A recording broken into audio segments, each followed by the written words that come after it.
चीन की दीवार पर अब हार का नाम लिखा जाने वाला है।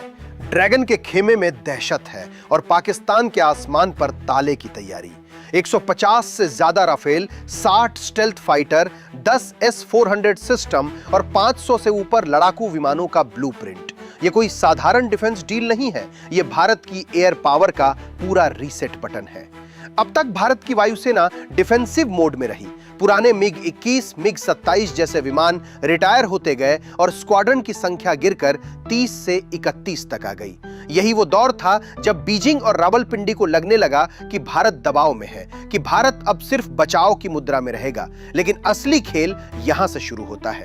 दिल्ली में कोई शोर नहीं मचा, कोई बयानबाजी नहीं हुई। साउथ ब्लॉक के बंद कमरों में एक ऐसा मास्टर प्लान तैयार हो रहा था जिसकी भनक न CIA को लगी, न ISI को और न ही चीन की एजेंसियों को। फैसला साफ था, अब जुगाड़ नहीं, अब पैचवर्क नहीं, अब पूरी की पूरी नई एयर वॉर मशीनरी।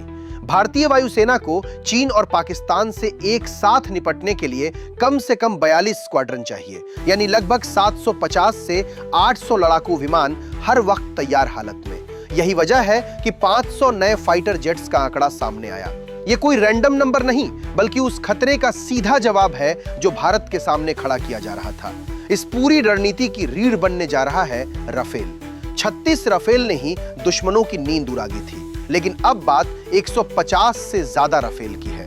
वायुसेना के 114 नए मल्टी रोल फाइटर, नेवी के लिए राफेल M और पहले से मौजूद स्क्वाड्रन। राफेल अब भारत की एयर पावर की रीढ़ की हड्डी बनने वाला है।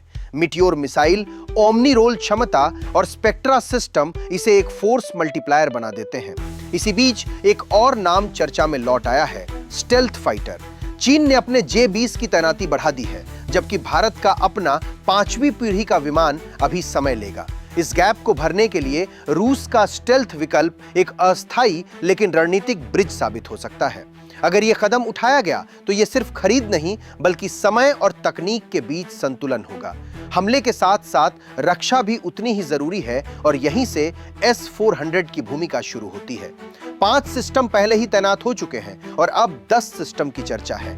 400 किलोमीटर की मारक क्षमता और 600 किलोमीटर की निगरानी के साथ यह सिस्टम दुश्मन के पूरे एयर स्पेस को दबाव में ला देता है।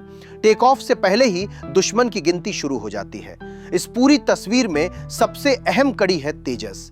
210 से ज्यादा तेजस विमान, Mk-1A और Mk-2 सिर्फ संख्या नहीं है, ये आत्मनिर्भरता की रीढ़ है।